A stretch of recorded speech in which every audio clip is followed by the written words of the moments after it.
വെള്ളക്കെട്ട് ദുരിതത്തിൽ നിന്ന് കരകയറാനാകാതെ മധ്യകേരളം. പമ്പാ നദിയും മണിമലയാറും കരകവിഞ്ഞൊഴുകി തിരുവല്ലയിൽ പ്രളയസമാനമായ സാഹചര്യം തുടരുകയാണ്.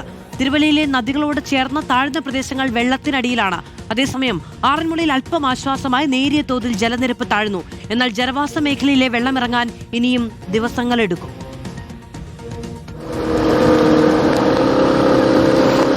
ഒഴുകിയെത്തിയ പ്രളയജലത്തിൽ നിന്ന് തിരുവല്ലയ്ക്ക് ഇതുവരെ കരകയറാനായിട്ടില്ല. കടപ്രയിലും നിരണത്തും തിരുമൂലമംഗലത്തുമെല്ലാം ഇപ്പോഴും ഒരാൾ പൊക്കത്തിലാണ് ജലനിരപ്പ്. മിക്ക വീടുകളുടെയും അടിഭാഗം പൂർണ്ണമായും വെള്ളത്തിലാണ്. ഈ ദുരിതക്കയം താണ്ടാൻ പെടാപ്പാടുപെടുകയാണ് തിരുവല്ല. എന്നും ശരിയാവുമെന്ന് അറിയത്തില്ല. ഞങ്ങളിനി ചെന്ന് കയറാൻ പോലും ഇടമില്ലാതെ വീടുകളെല്ലാം നഷ്ടപ്പെട്ടു, സാധനങ്ങളെല്ലാം നഷ്ടപ്പെട്ടു, ചേറും മണ്ണും എല്ലാം കയറി അടിഞ്ഞു. അതിനകത്തോട് കയറി ചെല്ലാൻ പോലും വയ്യാത്ത അവസ്ഥയില്ല എല്ലാവരും. കേരളത്തിന്റെ സ്വന്തം സൈന്യമായ മത്സ്യത്തൊഴിലാളികൾ ഇന്നും ദുരിതബാധിതർക്ക് രക്ഷാകരമായുണ്ട്.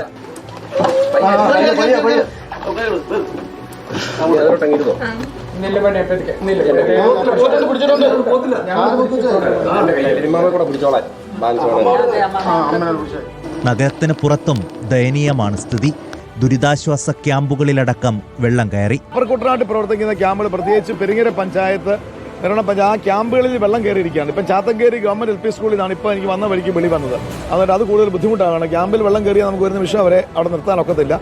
അതിനിടെ ആറന്മുളയിൽ ജനവാസ മേഖലയിൽ ജലനിരപ്പ് അല്പം താഴ്ന്നിട്ടുണ്ട്. പക്ഷേ പമ്പാ നദി ഇപ്പോഴും കരകവിഞ്ഞൊഴുകുകയാണ്.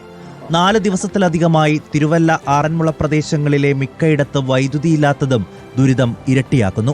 ആറന്മുളയിൽ വെള്ളമിറങ്ങുമ്പോൾ ആശങ്ക കൂടുന്നത് തിരുവല്ലയിലാണ്. തിരുവല്ല നഗരപരിധിക്ക് പുറത്ത് നദിയോട് ചേർന്നുള്ള പ്രദേശങ്ങളെല്ലാം ഇതിനോടകം വെള്ളത്തിലായി കഴിഞ്ഞു. മിക്ക വീടുകളുടെയും അടിഭാഗം പൂർണ്ണമായും മുങ്ങിയ അവസ്ഥയിലാണ്. ഈ കരിപ്ര ഗ്രാമപഞ്ചായത്ത് ഉൾപ്പെടെയുള്ള സ്ഥലങ്ങളിൽ വലിയ പ്രതിസന്ധിയാണ് നേരിടുന്നത്. ഇനിയും ശക്തമായ മഴ തുടർന്നാൽ, നദികളിലെ ജലനിരപ്പ് ഉയർന്നാൽ അത് തിരുവല്ലയെ ആകെ മുക്കുന്ന സാഹചര്യമാകും. വീഡിയോ ജേർണലിസ്റ്റ് വിനയരാജിനൊപ്പം reporter AV Jayasankar, in reporter, Pathanamthitta.